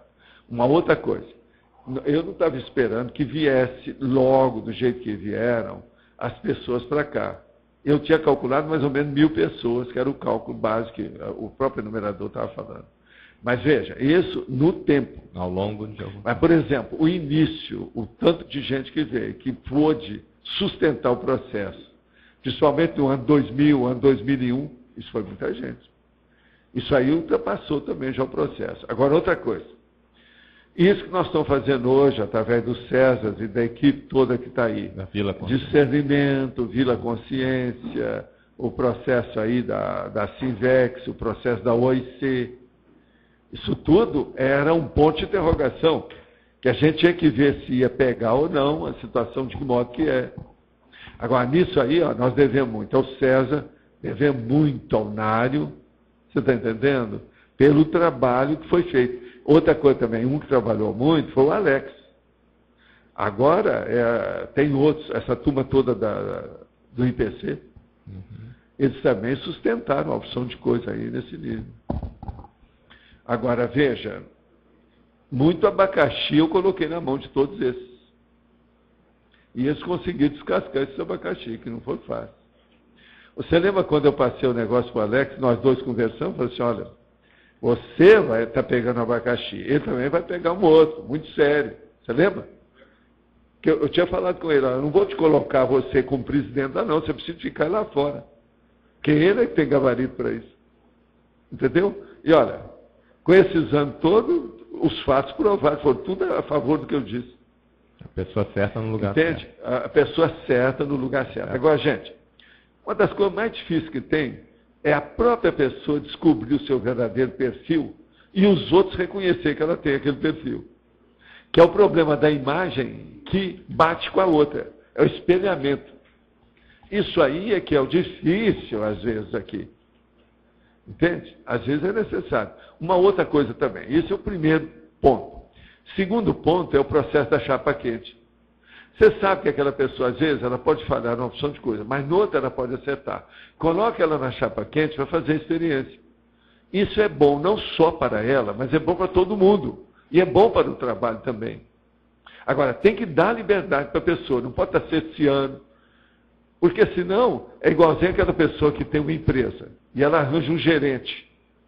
Então ela dá um gerente. O gerente, quem tem que mandar é ele. O dono da empresa não pode estar interferindo na administração do gerente, senão que gerência besta é essa? Agora, toda hora a pessoa vai lá, interfere, faz, passa por cima. Não pode, isso é desautorizar. Essa desautorização é uma das coisas mais sérias que nós temos que ver nas questões nossas da conscienciologia. A gente tem que honrar aquela pessoa que esteja, mesmo que a caixa do departamento dela seja desse tamanho. Você tem que honrar aquilo. Você tem que respeitar o nível dela. Isso é uma das coisas mais sérias que tem. Internacional, antes de você chegar lá, quanto problema não tive que enfrentar por causa disso. Agora aqui, de vez em quando, acontece as mesmas coisas. Agora, outra coisa que precisa aí, nesse caso, que interfere nisso, é o processo da reunionite. Isso nós ainda não curamos aqui. Essa doença, ela ainda existe de alto nível, é violenta. Cronicificada. Mas, sabe, o que eu vejo é o seguinte, em parte, a gente tem que entender isso tudo. E dar um desconto também. Isso aí tem atenuante. Você tem uma ideia de qual é o atenuante desse negócio da reunionite? Ô, Kátia, você que examina essas coisas todas, você tem uma ideia por que tem? Você que sabe esse negócio também, que ela acompanha, igual eu, os problemas de reuniões aqui. Você sabe por que o povo é assim? Por que começa lá, daqui a pouco começa a discutir milhões de coisas, passa 2 horas e não resolver nada. Dispersão? É a falta de retilinearidade? Isso é, mas não é. Agora, o que eu quero saber é o seguinte, antes disso, tem um problema aí. Dispersão? É, dispersão, mas não é isso. Vocês têm uma ideia? Nós, transparência. Transparência, está faltando transparência? Não. Não. O processo veja bem, examine e vê se tem lógica. As pessoas não é isso. Vocês, a maioria, nunca tiveram uma família consciencial nesse nível. A pessoa chega, ela quer se esbaldar, ela quer nadar de braçada, ela quer voar no espaço sideral. E fala. Que ela nunca teve isso. Não, nunca comeu melado como se lamusa, quando come. Agora veja, eu vejo isso tudo. Eu já vi essas coisas lá no Instituto. Agora, onde a gente vê isso mais? É na INVEX. Hoje eu não sei mais, que eu não estou acompanhando. Eu não posso falar que a INVEX seja assim. Não sei. Mas veja, e aonde que é que estoura mais isso? É na parte de administração. Porque todo mundo quer dar um palpite para a opinião dele, aquela coisa que ele viu, etc. Agora veja, vocês já pensaram quantos instintos milenares não estão atuando para isso aí funcionar assim? Então a gente tem que dar desconto. Agora veja, isso, o Everton, você aí que vê um monte de coisa dessa, e o João, vocês não acham que isso tem sentido, isso que eu estou falando? É a pessoa que saiu da cadeia. Ela está doida. Quer saber das novidades todas que tem. O que é que foi as últimas técnicas que saíram? O que é que tem? Olha esse carro. Qualquer coisa que fala para ela, que ela esteve presa há muitos anos. Então são as vidas anteriores, tudo é assim. Agora, isso tudo é depois do curso de emissivo. Agora vocês vejam, uma vez eu vi o transmentor dar uma aula sobre esse processo. Eu nunca pude esquecer isso. Então, por isso que o povo acha que eu tenho paciência. Não é que eu tenho paciência. Eu vejo como é que são, entendeu? O que está mexendo ali. Se fosse filme de americano, ele ia falar, não, são os hormônios que estão funcionando. Mas não é bem hormônio, não. A situação é muito mais séria do que isso. O processo é o para-hormônio. Não é ferro-hormônio também, não. É para-hormônio. O negócio é mais, é antes. O processo é paragenético. Dentro desse problema. Agora, com isso, tem que acalmar o povo todo e fazer aquilo que eu disse. Tem que ter um celular e resolver o negócio tudo no papel, na prática. Não, já conversou muito. Olha, vocês têm meia hora aqui para discutir. Se não passar disso, senão não vai. É muita conversa. Agora, ó, tem uns assuntos que são piores, viu, Wagner? Você sabe disso. Um deles, que é o pior que tem, informática. A hora que começa os técnicos da informática a discutir, Não, nem o computador, ele acaba estourando, dá para trás, porque igualzinho o negócio do burro. Você sabe o burro, um pega no rabo, o outro pega na pata, o outro pega na outra pata, o outro pega na cabeça, daqui a pouco o burro está despedaçado, porque não foi para lugar nenhum. Você entendeu? O computador vira isso. Bom, e a segunda questão é a seguinte: como medir o impacto de nossas ações na evolução dos outros? Porque, só fazendo adendo, você comentou ainda há pouco, na fatologia, né, na segunda linha, o limite do extrapolacionismo sem estupro evolutivo. Eu vou te falar um negócio mais avançadinho, vamos ver se você me entende. É através do perdão. Se você não entendeu, eu vou debulhar isso aí. Debulhe. O que é o perdão? Não é o perdão seu para eles, não. É eles para você. Eles para você. Se os caras começarem a te reconhecer, te perdoaram. É o meu negócio, o Espiritismo. 42 anos depois, estão lendo meu livro no Centro Espírita. Isso mostra que o serviço... Beleza. Não adianta vir me falar que não está dando certo. Agora, eu já sei antes disso, né? Se eu não tivesse uma Max Morex, eu estava no buraco. Então, como é que é? Mas agora o perdão é o reconhecimento, a volta atrás, a reconciliação. Entende? O nome aí talvez fosse melhor, é a reconciliação ideológica, né? Que é o que está acontecendo hoje. Reconciliação ideológica. Agora veja, para isso tem que levar o negócio do Kine. As gerações têm que desaparecer, aparecer outras, o negócio funcionar. E é o que aconteceu. 42 anos hoje equivale a 4 gerações. No mínimo. Baseado naquele meu negócio. Se já tem moça com 9 anos que já dá à luz, então é uma geração. É uma geração. Entende? Ela já pode de 9 em 9, de 10 em 10, já é uma geração nova. 42 anos são 4 gerações. Então, quer dizer, esse critério a gente pode utilizar até entre a gente aqui, né? Pode. Tudo. Agora, veja, se o povo reconhece. Uma outra coisa, nós ainda não temos aí um levantamento, nem a crise ainda não fez isso. Levantamento dos retomadores de tarefa que já apareceram aqui, nós não temos, né? Mas eles estão pintando mais, não estão aparecendo mais? Tem um ali, ó. Pois é. Não, ele sabe. O ideal seria que ele até escrevesse sobre isso. Foi o que a gente conversou, viu? Ele é uma cabeça, tem muita coisa que ele pode aproveitar. E outra coisa, ele agora está munido de gasolina azul através dessa moça aí, que você sabe que é uma fera, né? É um dos produtos, depois do Rui Barbosa, que a Bahia criou melhor. É ela, a Sirlene, você está entendendo? É coisa... Tem outra também aí, que é a nossa política. Ah, é? Mas é de Maceió, ela. Não, mas é muita baiana. Ela é baiana demais. É baiana disfarçada.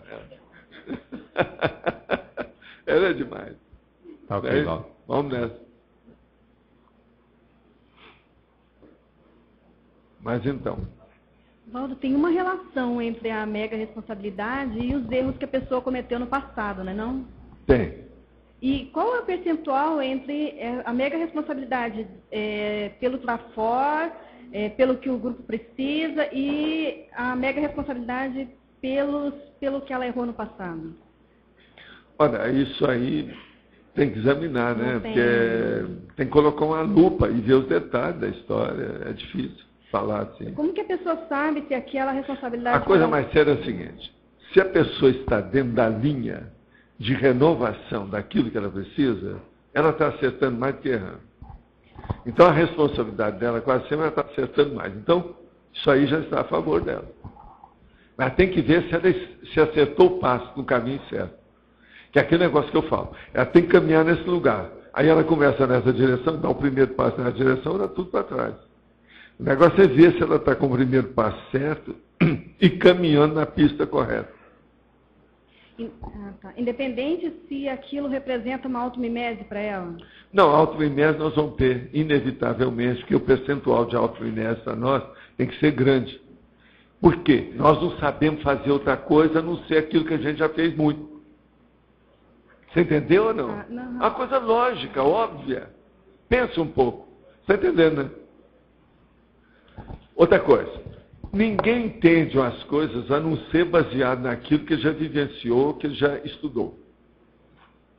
É muito difícil você pegar uma coisa totalmente pura e falar uma coisa nova para a pessoa, porque ela não tem elementos de unidade de medida para avaliar o processo.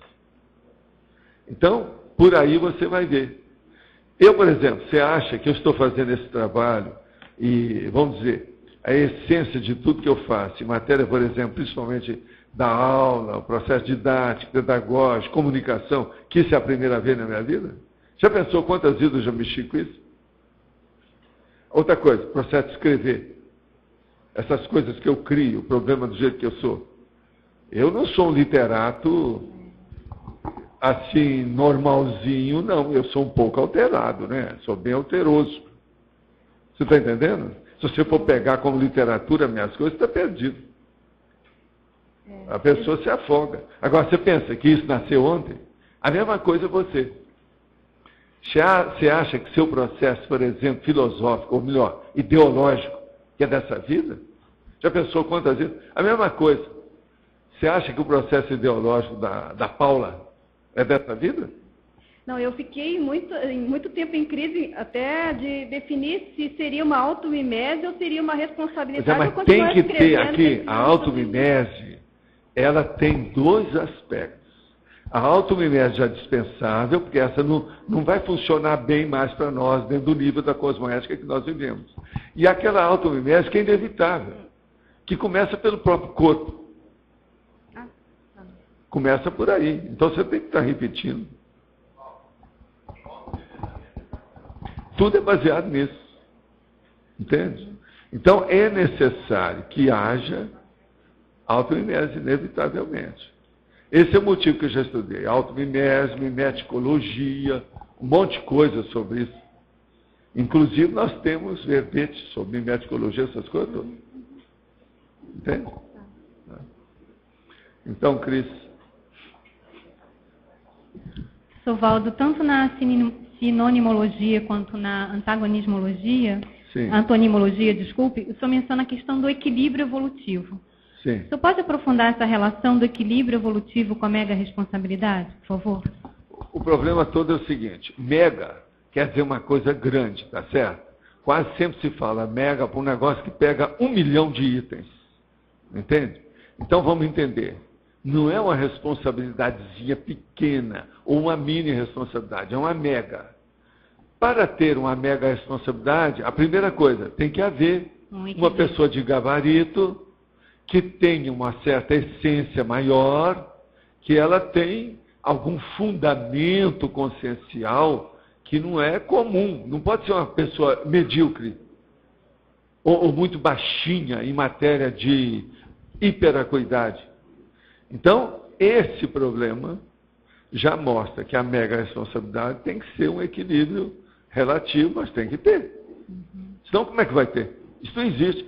A pessoa nem vai entender o que a gente quer dizer com isso. E há uma relação, então, de mutualidade e reciprocidade. Uma coisa vai alimentando a outra, é isso, né? E outra coisa, a mega responsabilidade sempre mostra que tem uma plateia maior, né? Que é aquilo que eu estava falando, o negócio do público. E outra coisa, eu tenho que falar isso aqui, porque a maioria aqui você sabe. Como é que é o tipo de ProEx que nós temos? Max ProEx. Max ProEx. Mega responsabilidade. Tá certo? Na atributologia, o senhor menciona a autolucidez retrocognitiva responsável. O que é essa autolucidez retrocognitiva responsável? Você vê que de vez em quando eu estou responsável? classificando muito o processo da atributologia de propósito. Porque isso aí é uma das coisas mais sérias para o estudo da consciência. Agora veja, a autolucidez retrocognitiva responsável. Por quê? Uma pessoa ela começa a ter, como já aconteceu, retrocognição de certas coisas, ela começa a localizar certas pessoas com que ela mora, com que ela vive, com que ela trabalha, e ela começa a usar um tacape em cima dessas pessoas a partir daquilo. Eu, por exemplo, tudo que eu vi de personalidade consecutiva, eu demorei anos para abrir o jogo. Anos. Tem gente que eu criei o negócio antes para depois vir, como é o caso do Arthur. Agora, por exemplo, o próprio César. Quantos anos? Eu conheço o César quando ele era rapazinho. A gente foi caminhando com isso. Assim tem um monte de gente aqui assim. Está entendendo? Está relacionado, então, com aquela questão do limite até o estupro evolutivo, né? E a gente vê qual o resultado daquilo. Porque, Cris, não adianta nada você ser muito esclarecedora, sendo que o seu esclarecimento, em vez de ajudar, está sendo uma bomba, porque está atrapalhando. Por quê? Ele, às vezes, está extemporâneo, ele está deslocado de lugar. Quanto a prosema, que ele está deslocado. Quanto ao tempo, ele está extemporâneo. Então, como é que fica? Está errado? Foi o meu caso, por exemplo. Você já pensou se eu começasse a escrever uma porção de coisa sobre a Invex, na época que vocês não estavam aí e com aquele povo todo que não queria saber de nada daquilo? Eles iam me colocar no hospício. Eu fui falar para defender hipnose em 1950. Quase me lincharam. Não foi fácil. Um monte de gente queria bater em mim mesmo, para valer. Só porque um cara foi fazer um abrigo, uma conferência a favor da hipnose, eu fui a favor, no hotel. E a hora que eu fui conversar com ele no saguão lá do hotel, que é o principal hotel lá de Uberaba, aquele grandão lá, tá vendo? Junto do Cine Metrópole, naquela ocasião, a meninada, os rapazes, o povo, até as moças estavam contra mim. Eles queriam que acabasse com o cara. E eu não, ele está certo, uma opção de coisa, nesse princípio, isso, tudo que eu já estudei. Os caras não tinham estudado, hein? Então era um perigo falar de certas coisas avançadas. Hipnose, 1950. Hoje a medicina já admite a hipnose, a coisa toda e tal. Na fatologia, na quarta linha, no início da quarta linha, o senhor menciona a noção mais ampla das autorresponsabilidades. Sim. Que tipo de técnicas podem ser utilizadas para ampliar essa noção da autorresponsabilidade? Parapsiquismo, estado vibracional, a TENEPS, isso aí é que dá mais. A TENEPS é uma beleza. Ela de serra a cortina. Agora veja, serrar a cortina é aquele negócio que eu falo. Não é, não.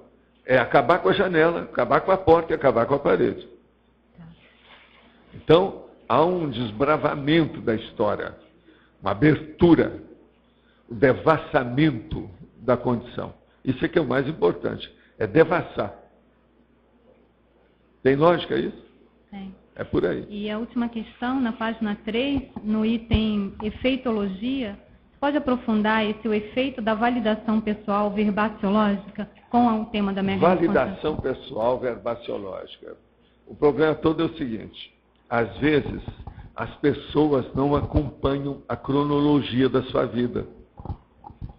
Então, às vezes, você, além de mostrar o exemplo, você tem que sugerir, pelo menos, que elas vejam o que já aconteceu antes e depois. Que a verbação, às vezes, ela exige décadas para você mostrar a realidade. Você tem que construir aquilo primeiro, para depois você falar. E, às vezes, por exemplo, como é que eu vou mostrar a verbação para o rapaz que chegou aqui com 20 anos? Se eu estou trabalhando nisso faz 50. Você está entendendo o problema? Isso, ó. Já tive centenas de casos com problema para esse processo aí. Então não adianta. Tem certos casos que a gente até desiste. Não adianta eu mostrar, não dá. Não dá, né? Não, eu não tenho gabarito para isso agora. Eu perdi minha oportunidade. Perdi por quê? Porque a pessoa chegou atrasada. Esse é que eu chamo dos retardatários. Esse é aquele caso que não vai ajudar, vai atrapalhar mais do que ajudar. Pode atrapalhar, não dá. Outra coisa. Um negócio muito sério. É muito difícil você estar fazendo comparação sua com os outros. Todas as pessoas são complexas. Se a gente for comparar certos casos, por exemplo, na minha vida, eu na minha idade, mesmo com as pessoas que eu pego na mesma idade que eu, até mais velho do que eu não posso às vezes fazer uma coisa dessa. Que aí começa a vir uma opção de coisa. As pessoas começam a fazer o confronto através da sua aparência. Entendeu? E isso é um problemão. No fim da história, nada disso rende para as ideias daquilo que você está defendendo. Então é o negócio do ad hominem. Tem que evitar o ad hominem. Argumentologia, o argumentum, tem que ficar dentro do processo ideológico. Mas esse caso que você está falando não entra no contexto então, da mega responsabilidade da pessoa em si, no caso do... É isso aí. Tem lógica, não tem? Faz sentido. Obrigada. Gente, ainda tem aqui umas perguntas que eu vou responder, que nós temos agora há pouco tempo. Qual é a maior dificuldade para a consciência intermissivista recuperar e materializar na intrafisicalidade o próprio curso intermissivo? A maior dificuldade que tem é que a pessoa começa a repetir as tolices que ela cometeu em vidas prévias, antes do curso intermissivo. Ela se sente bem agora, ela está preparada, está com muita energia, está com gente que entende o que ela fala, então ela desborda, ela passa da conta, ela exagera. Isso é que é o problema. É aí que vem esses problemas todos que a gente vê aqui. É aí que a pessoa torce o nariz, esse negócio todo. Isso é que deve ser evitado. O gabarito da consciência é o fator determinante, não há dúvida que é. Esse gabarito, o melhor é você colocar o autodiscernimento da consciência, que é o mais importante. Como a consciência pode superar o paradoxo? Consciência vulgar antiga e consciência intermissivista reciclante. Olha, é os livros que eu já publiquei, os livros que a turma já publicou. Quantos livros nós temos já publicados no Holocico aí? Quantos autores? São 34 autores, não é isso? Tem 34 autores. E outra coisa, quantas ICs nós temos? São 17. Quantas empresas nós temos aí? 75. São essas, então. É isso aí que nós falamos aí para o nosso amigo. Qual a primeira mega responsabilidade de um ou de uma? A consciex, amparador, evoluciólogo, serenão. Ele quer que eu fale um por um, não dá mais tempo, né? Agora não dá. Agora, ó, examina bem o que é que nós falamos sobre evoluciólogo. São 8 páginas que tem um verbete. Por aí ele vai ver o resto. O que é a responsabilidade do evoluciólogo? São 8 páginas, tá certo? Dá um jeito lá, pega e vê. Agora, gente, eu queria trazer para o próximo domingo, se vocês estiverem de acordo, o verbete banco de órgãos. Vai haver mais briga com esse, tá certo? Banco de órgãos, tá certo? Pode ser? De acordo? Agora, hoje, nós temos aqui 15 verbetes para vocês selecionarem. Está aqui.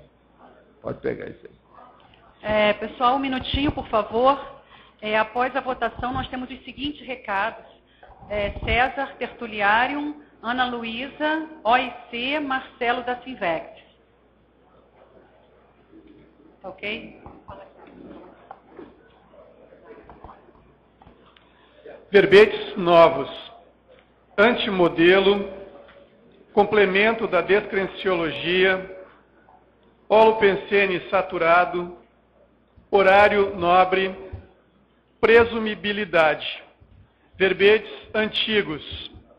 Culturologia, desintermediação, exegese conscienciológica, impossibilidade natural, legislogia, matriz cultural, interesse transempresarial, mini-morexis, pendência e refinamento formal. Deixa para Cris. Pessoal, só um minutinho, por favor, da vossa atenção. Muitas pessoas não assinaram o livro, nós temos aqui mais de 220 pessoas, somente 180 assinaram. Nós pediríamos que todos assinassem o livro de presença na saída, por favor. Tá? Pessoal, boa tarde a todos. Nós gostaríamos de fazer uma rápida e importante atualização em relação às obras do Tertuliarium, né? A primeira delas é convidar a todos para fazer uma visita lá às obras que, eu não sei se todos estão sabendo, nós estamos entrando na fase de acabamento. E está bem fácil a visitação agora do Tertuliarium. Quem puder, quem quiser ir lá ver as energias, interagir mais com esse projeto, a gente está convidando. Pessoal daqui, pessoal de casa também. Na última semana, gente, nós tivemos importantes contribuições para o Tertuliarium. Só um minutinho, César. Gente, só um minutinho, por favor. Está todo mundo de pé, conversando. Nós pediríamos um momento da atenção de vocês, por favor. Nós tivemos importantes contribuições para o Tertuliarium. Eu não sei se o Celso Lickman, a Maria Angela Lickman estão aqui no auditório, mas eles efetuaram a doação para a gente de todos os granitos que vão ser utilizados na obra e também a doação da mão de obra para cortar os pisos, para fazer os rodapés de todos os pisos que vão ser colocados. Isso foi uma importante contribuição. Estivemos na quinta-feira em Criciúma, pegando todas as amostras dos pisos que vão ser utilizados aqui no tertuliário, que a gente também conseguiu uma doação a preço de custo. E na conta, nós recebemos uma doação essa semana de R$7.000. Agora, o que acontece, gente? Para terminar a obra, mediante todas essas doações que a gente recebeu, nós estamos faltando aí cerca de R$250 mil, tá? Essa semana, particularmente, uma semana bastante decisiva para o tertuliário, essa semana e a semana que vem, porque é a semana onde a gente vai fazer a contratação dessa segunda etapa, combinar o que vai ser contratado mediante, claro, os recursos que se tem em conta, que a gente não vai contratar sem ter os recursos em conta. O fato é que, então, a gente sabe que tem muita gente que está aguardando, né, aqui no ambiente, em casa também, está aguardando, tipo assim, se faltar dinheiro, eu vou inteirar, vou ajudar com alguma coisa. E eu acho que se alguém está nessa posição, a hora é agora. Porque nós vamos contratar essa parte da segunda etapa essa semana que vem, e acabou o dinheiro da obra. Aí nós vamos deixar a construtora tocar, a hora que acabar, acabou. Então nós gostaríamos de pedir ajuda de todos. Nós tivemos uma importante reunião na sexta-feira da semana retrasada, compareceram praticamente todas as ICs, muitas ideias surgiram, e nós vamos ter uma outra reunião no domingo que vem, logo depois da tertúlia, às 3 horas da tarde aqui, no ambiente, onde a gente vai também combinar essas estratégias aí da reta final das obras do tertuliário. Então é isso, gente. Você que está em casa assistindo, pessoal que está aqui no ambiente, se você quer ajudar nas obras, se você reconhece a importância aí das tertúlias, chegou a hora, por favor, a gente está à disposição, pode ligar para a gente, é 45, o DDD de Foz, o celular é 9964-1111. E quem tiver ideia, por favor, apresente. Obrigado. Bom, a gente queria dar 2 recados da repreendência. O primeiro é que nós vamos ter agora às 15 horas até às 18 horas um laboratório gratuito na sede da repreendência, que fica no discernimento, chamado Subsídios à Docência Conscienciológica. Esse laboratório vai ser ministrado pela professora Janete Muscoff, Tatiana Mota e Thaís Helena, e o objetivo é dar uma visão geral para aqueles interessados em começar as atividades na docência em Conscienciologia sobre a questão do parapsiquismo, posturas, a dinâmica geral das aulas de Conscienciologia. Então a entrada é franca, quem quiser começa agora às 15 horas. E o segundo recado o professor William vai falar. Pessoal, dia 16 de agosto nós vamos ter um curso na Repreendência, que é o Laboratório de Descensão Cosmoética. É um curso muito bacana, a gente vai trabalhar, vai ter um pré-requisito da leitura de um livro até fininho, muito interessante, que é uma consciex falando através da psicografia do Francisco Xavier, falando sobre o processo de dessoma dela. É uma das descrições mais detalhadas que eu vi sobre todo o processo da primeira e segunda dessoma, e principalmente depois as colocações, as ideias, as reflexões da consciex após a dessoma, inclusive abordando aquelas outras consciex que ela trabalhava no período em que ela estava no Espiritismo e que ela fazia o processo todo lá da desobsessão no Espiritismo. Então o livro é muito interessante, mexe muito com a gente, e a gente vai trabalhar esse livro depois dentro do curso, é uma das questões dentro do curso, para mexer com o processo da descensão cosmoética. Então vale a pena, as pessoas que participaram disso dentro da Reaprendência, onde foi feito um primeiro laboratório piloto, todas elas gostaram muito do curso e por isso que a gente resolveu fazer a atividade agora aberta, tá? E bastante importante também, lembrando, a gente vai ter agora lá o curso, que é o curso de subsídios à docência, um evento gratuito, 2 horas e bem importante para todos os interessados aí na docência conscienciológica. Obrigado.